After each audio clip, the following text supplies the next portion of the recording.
Welcome to MIT's Data Nation. I'm Liberty Vittert Capito, and today on the show, my co-host Munther Dahleh and I are joined by one of the sharpest minds in global economics, Ken Rogoff. He's the chair of international economics at Harvard University, a former chief economist at the International Monetary Fund, and in a fascinating twist, a chess grandmaster. We're going to dive into his latest book, Our Dollar, Your Problem, an insider's view of 7 turbulent decades of global finance and the road ahead. In it, Rogoff traces the astonishing rise of the US dollar as the dominant global currency, and why its continued reign is anything but guaranteed. From financial crises to geopolitical shifts, his insider perspective is truly a must-hear for anyone trying to make sense of the dollar's role in an increasingly unstable world. We will also talk about his decades of research into debt, inflation, and the long-term risks that are quietly shaping the global financial system.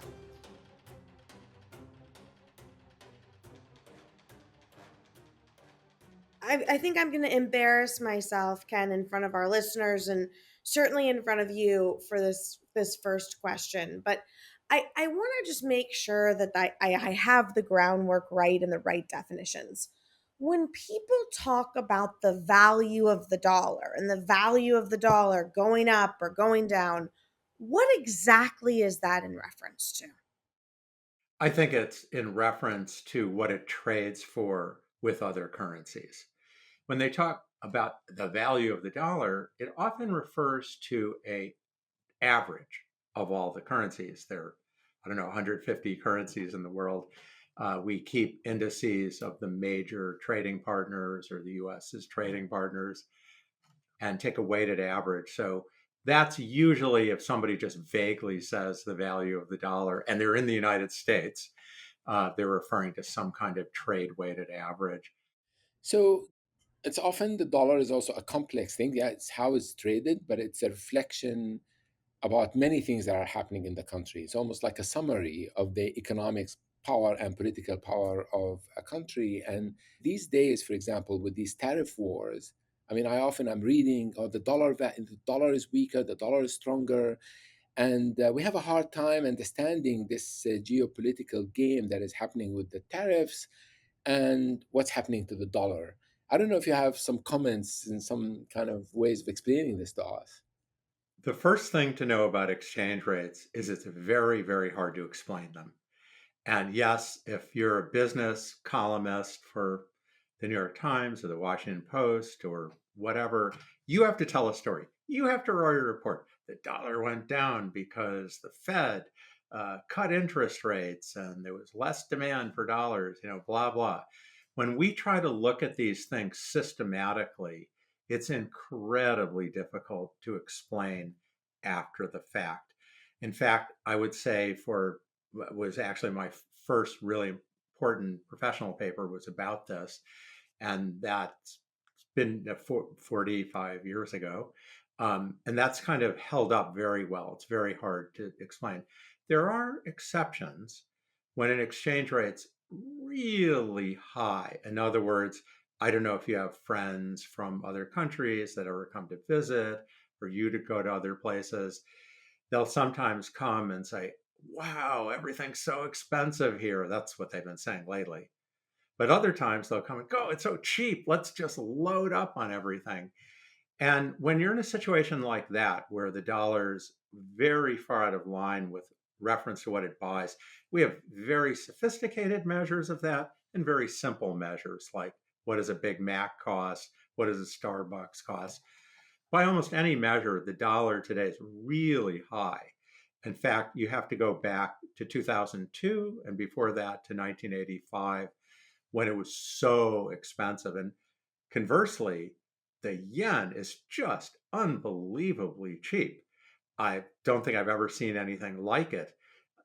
Simply put, we've had quite a bit of inflation over the last few years. And actually, we have, even in our low years, almost a couple percent inflation. Japan's had almost nothing. And yet, the yen, which had been, trading at 103 yen per dollar a couple years ago, it's now in the 140s. It went to 160. Obviously, it's going to be really cheap. You're an American. You've seen all this inflation. They haven't seen any inflation, and yet the yen is worth less, which goes to show that even the simplest theories, which you'd think that would have some bearing on what the exchange rate would be worth, they hold power, but only over long periods. And if I can follow up a little bit on this, is fascinating because that's actually really interesting what's happening in Japan, or what has happened in Japan in the last 20 years. But when the government is printing money, that's another one that actually is often quite perplexing because, you think that it's almost like you think a company has a certain value, and then if you print more stock, then the value of the stock goes down. But somehow printing and the issue of inflation is not a direct one-to-one to the value of the dollar and how it's traded. And maybe that's something also that is part of the confusion. Well, you're right that if we print a lot of money, we will cause inflation. But I Yeah. think part of the reason it's been so confusing over the last, I would say, 15 years is that, first of all, the Federal Reserve has been paying interest to banks. So it used to be that the most basic measure of money was cash in your pocket and what we call reserves that banks hold, which are basically a claim on instantaneous cash in your pocket from the central bank, the Federal Reserve. But then, starting, just before the financial crisis, they started paying interest on bank reserves. You don't get interest on your cash in your wallet. They started paying interest on bank reserves. And then people continued to call that money, but it's not really. It's really another form of government debt. So you would see all these articles and opinions, the government's printing and printing and printing, when in fact, they were issuing a lot of short term debt. In fact, typically the Federal Reserve, did this by buying long term debt the US had issued, 30-year, 10-year, taking it out of circulation and issuing this short term debt. And people said, why isn't this money printing causing inflation? And because it's held like bonds. So it's not the same thing. You don't go out and spend it in the same way.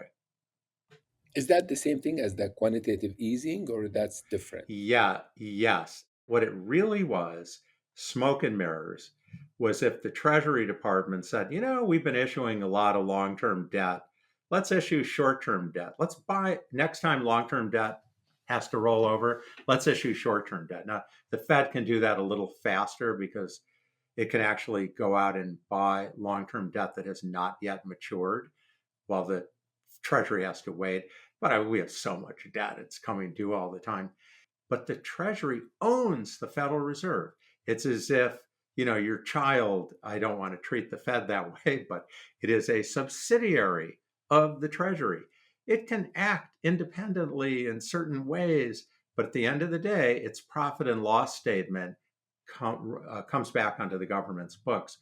So, the government can do it, the Federal Reserve can do it, but yeah, that's what quantitative easing is. I think they deliberately found language to make it confusing. I'm not being sarcastic because they wanted to feel like they're doing something, they're helping. And if they say we're doing quantitative easing, well, that sounds good. If they said we're going to take a little bet that interest rates aren't going to go up, and we're going to go really big on short-term debt on the theory they're going to come down. Now, that was one of a monster mistake that the Obama administration made, that the Trump 1 administration made, and Biden made, where they just were convinced, because I must say a lot of my profession was convinced that interest rates would never go up.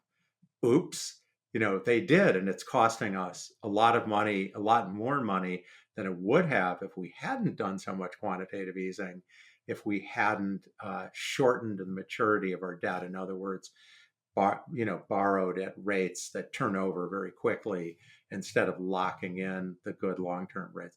I'm sure if any of your listeners have ever bought a house, they've thought about all this. Do you buy a fixed term mortgage? Do you buy a variable rate mortgage? The United States is pretty much on the variable rate mortgage program.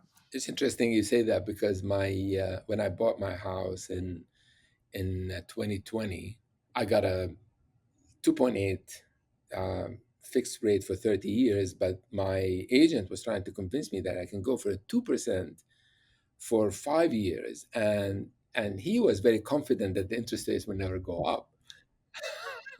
Maybe he had an economics PhD. I have no idea. Yeah, I know. I got one, but it was in 2024, so I'm at, some horrible, miserable rate. Kicking myself for not doing this all sooner. But I mean, I guess I have to ask then, with all of this, are we seeing any changes in sort of the global currency sphere? I think it was in 2024, China and Russia settled over 90% of their bilateral trade in yen and rubles. I mean, are we entering some sort of de-dollarization era, or is this more sort of symbolic? Or I mean, do we have a fear that the dollar isn't going to be the most important thing anymore? Well, my thesis in my book is that the dollar, reached this peak in 2015 where it held sway in most of the world, not in Europe, but particularly in Asia, which is a big part of the global economy and actually half the dollar block. But we've been using a number of reasons, but one is we've been using sanctions so promiscuously that everyone's nervous about that. Not just the Chinese, but the Europeans. The Chinese, on top of worrying about sanctions, had stayed fixed to the dollar.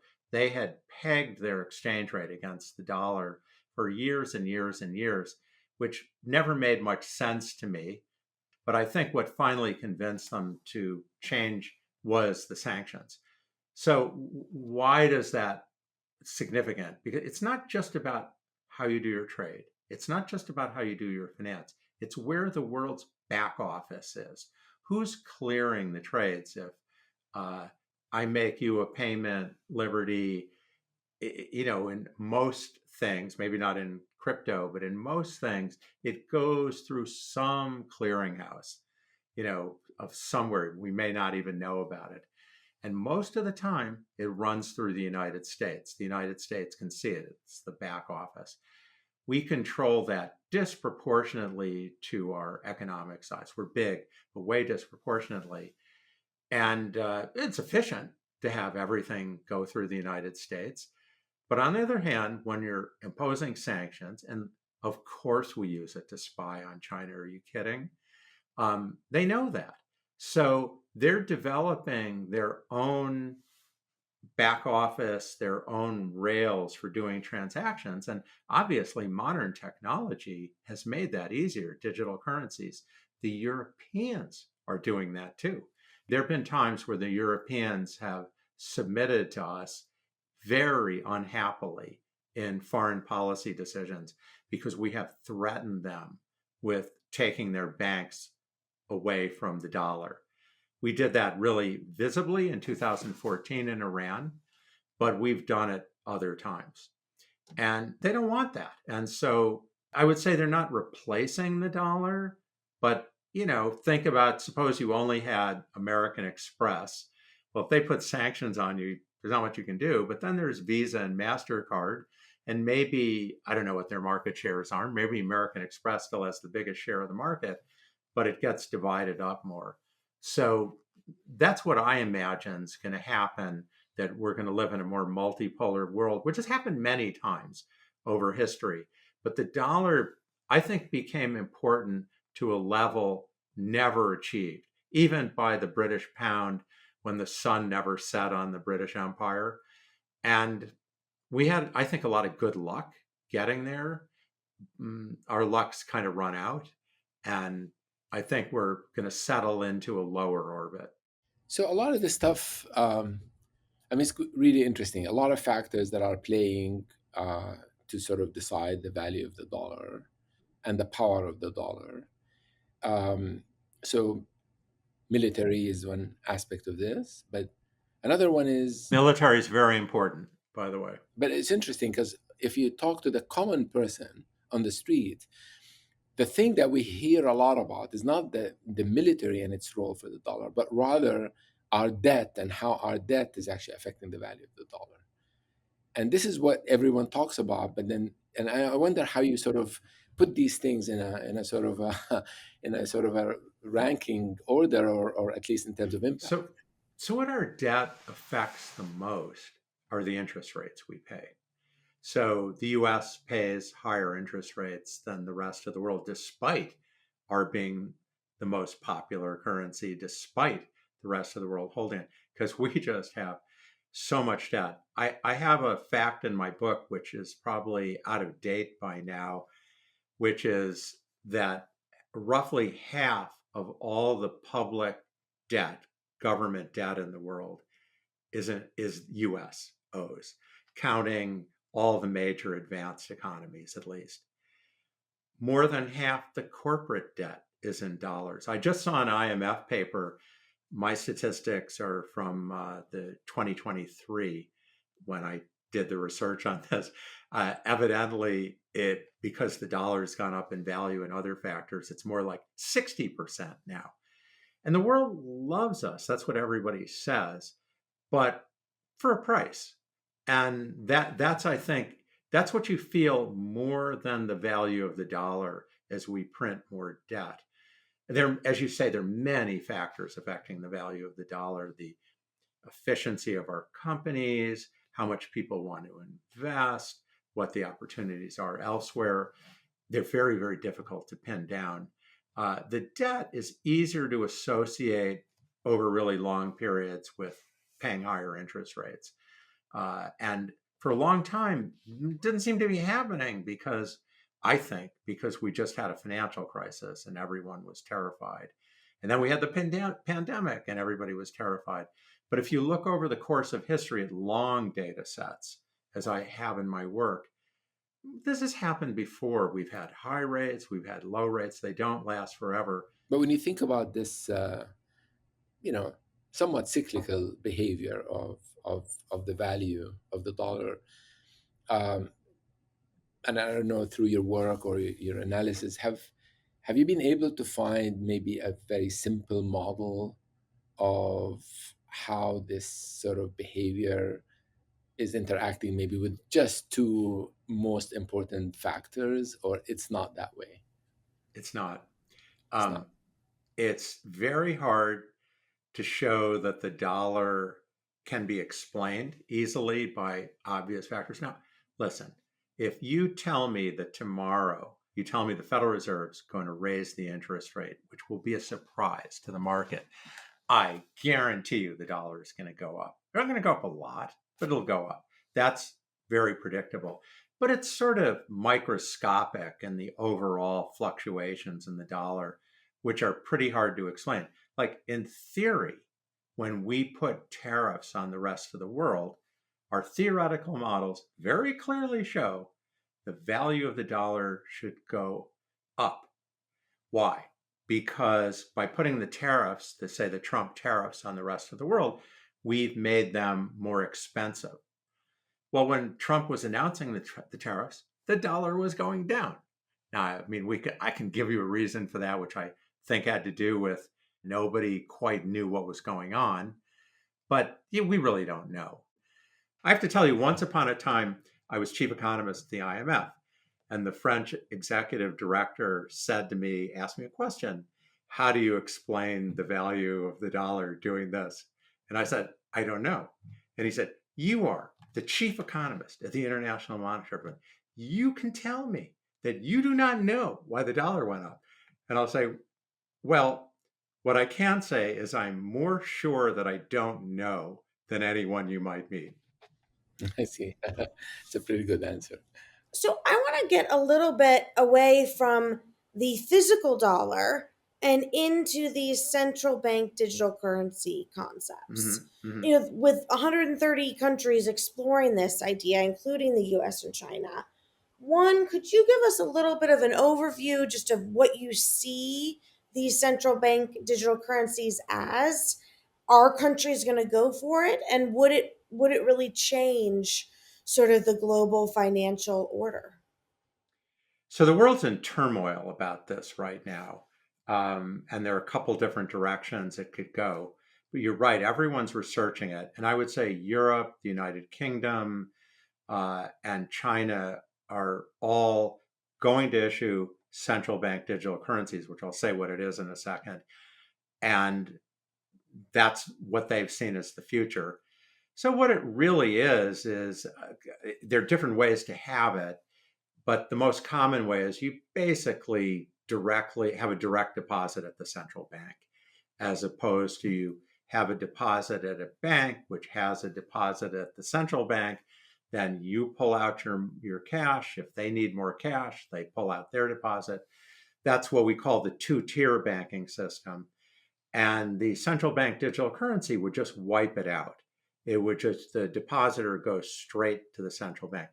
There are many versions of this. There is a wholesale central bank digital currency, which is not all that exciting, which is the banks could trade reserves a little more easily with each other. But I think most people, when they talk about it, and the Chinese and the Europeans, the British they're looking at retail central bank digital currencies. It could pay interest, for example. I mean, it's a deposit. And there are different ways of tokenizing it. There are different ways of doing it. A little tricky because the central bank really doesn't want you to be super anonymous. And this is really getting off into a rabbit hole, but there are all sorts of approaches to that. Most of the technological ones so far have failed. Most of the technological ones say, if you just want to spend $1,000, I need this much identification. If you want to spend $100,000, I need more identification. And it turns out there's a woman at NYU who's Hannah Halliburton, who's done some nice research on this, that it's not as simple as it sounds, because when you have to interchange between the $1,000 expenditures and the $100,000 expenditures, it's hard to protect the information. So what the European Central Bank has done, and also China, is just put a cap on how much you can hold. That's their simple, crude way of doing it. So that's one of the issues. The other issue is we're not really looking to clean out the banks. Now, I have a lot of friends who hate banks. My progressive friends especially would just be happy they all disappeared, but not when they went to get a car loan or a home loan. Right now, banks still do something. Maybe it won't be true in 20 years. Very possible. But right now, they still fill a gap for smaller borrowers who aren't able to issue a bond out in the global market and need to borrow smaller sums. And when you are at the moment, the way it is, there's a very high transactions cost. So the central banks see that they could let you deposit directly. That technology, it's existed for a long time, but they're not exactly sure how to replace the banks. I have to tell you, the United States, contrary to everyone else, has gone in 180 degrees opposite direction. We have just passed legislation. There's two pieces coming, but the first piece tries to provide a regulatory framework for stable coins, which are cryptocurrencies. If you look at them on the blockchain, they look just like Bitcoin, but there's a centralized issuer usually who stands behind them, who says, I will peg the price at $1. And those are called dollar stablecoins. We've decided to do that. Trump has actually banned the Fed. I don't know if he can, but he's told the Federal Reserve, stop all work on central bank digital currencies. We're doing this. I happen to think it's a very risky strategy because stablecoins are very hard to audit. Once they go out into the world, you can find out who the first person who's getting the money, you can require that you see it. But once they're being traded, it's just like with Bitcoin. You can hold 200 wallets, you can register pseudonymously. I know that the Chinese are just at their wits' end trying to control stable coins at the moment. And that's a country with, where they just know everything you're doing. They can't control stable coins. Yeah, I mean, this whole conversation about digital currency is really fascinating and confusing at the same time, because when you think about stable coins and you think about it being pegged to the dollar, operationally it's different than a dollar. But in terms of economic value, how different is it from the dollar? Well, I mean, the current existing stable coins, you can do massive digital transfers without anyone knowing. It's a Yeah. big form of capital flight. The Russians and the Chinese actually do a lot of their trade in stable coins. Tether being the favored stable coin there. It's the much less regulated and much less regulatory compliant than its big competitor Circle. And a lot of this trade's being done in Tether. And of course, they could do it with buckets of $100 bills, but it's not very efficient. They'd have to get the cash. So, in a way, people say it's like a money market fund where you're writing checks, but it's not like a money market fund, because a money market fund, we can kind of see what stands behind it. We can see when you're writing a check. Whereas the stable coins, a lot of the demand is that they're pseudonymous. You can give a false identity. Maybe we'll figure out a way to deal with that. But I think if we do, it's going to undermine a lot of the appeal. Well, why not just do a bank transfer? Why are you doing stable coins? Yeah, I mean, we can spend a lot of time going back and forth, and it's really a fascinating subject with money. But one of the things that people like me who don't really understand money would read and get fascinated by articles that say, well, powerful countries use their currency and their economic power to control the currency and the exchange rate of other countries to impact their imports and exports. I mean, this was often said about Japan and the strength of the yen as a way to make their exports, at least in automotive, more expensive, and as a result, sort of at least allow other American and European countries to compete. It's hard to know what you're reading, whether it makes sense or not, because it's really, as you just described to us, understanding the value of the currency is so complex, and to be able to use it as a tool to control other currencies seems to be even more complex. What do you think of all of this? I mean, how do and there's a lot out there on this stuff. So it's interesting you're asking about Japan. So we had this thing called the Plaza Accord in the mid 80s. Japan was kicking our rear end. I don't know another way to say it. Their stock market was worth more than our stock market at one point. Their housing market, this little sliver of a country, 90% the land size of California, its real estate value at market prices was worth more than the entire United States real estate. They were growing fast. Everybody thought, they were coming on. You can say, well, they were half the population of the US at the time, but my goodness, the UK, had a quarter of the population of France, and Netherlands was the dominant currency in the 1600s, and they had, a tenth the population of France. So they were really coming on strong. And we basically beat up on them because we provide their defense. And also, I think they miscalculated and told them to make their currency stronger, which at the time they had some control over because their markets weren't completely free. There was a lot of regulation. So actually, I have a whole chapter about this in the book where it's this episode where they had kind of agreed to let their currency change by 10% to help us, to make us more competitive, but they ended up, their currency doubled in value, which they hadn't intended. And initially it didn't cause a problem, but eventually led, in my opinion, to the greatest recession we've seen post World War II in an advanced economy. They basically had 2 decades of no growth coming out of, it's a long story, but the boomerang from this episode. But by and large, yeah, I mean, the US could totally do whatever it wanted to the Canadian dollar. We have so much money if we intervened. We haven't done that. I mean, countries usually don't pick on a small country to do that, but certainly among the large countries, there have been points of tension. For a long time, the Chinese unquestionably kept their currency cheap. I don't think they are now, but for a long time, they've kept their currency cheap in order to be competitive.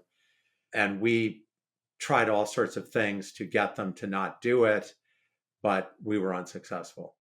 So I read your book. You discuss several scenarios where the dollar could lose its dominance. Mhm. If this were to happen in let's say the next 10 years, what would be the most immediate consequences for the average American? How does this hurt us if this happens to just our everyday lives, our everyday being? Well, I mean, the first thing you'd notice is when you go out to get a mortgage, it would cost more. You might not realize what it was, just as you don't realize why you're paying the lower rate, but that would happen. I think the first time as an ordinary person you'd really notice it would be when we had a crisis and our government goes out to borrow tons of money. We borrow much more than other countries in a crisis, even counting our size. We borrowed 30% of GDP, our debt increased during the financial crisis, and 15% during the pandemic, much more than most other countries. And we're going to go try to do it again. Whoever's in power, they'll try to do it again. That's what we've done last time. And I think one of the things that's cushioned us is about a third of our marketable debt is held by foreigners. And a lot of the corporate debt's held by foreigners also. And that cushions us. There's this global demand. So to the extent you shrink that, it makes us less able to deal with the crisis. I think another thing we're likely to see is more volatility. It's been really good being the dollar, and we lived in sort of more or less a stable world. But when you have multiple competing dominant currencies, and the dollar will be on top, but not in Europe, not necessarily in Asia. When you have multiple currencies, there's more room for instability. I think the instability, I'm saying it in a very anodyne way, we will have financial crises for sure. Countries will run into debt crises. When you have more instability, anyone who's sort of on the edge gets knocked over. So we've had a very quiet period with actually remarkably few financial crises outside the very poor and low income countries of the world. That would come to an end.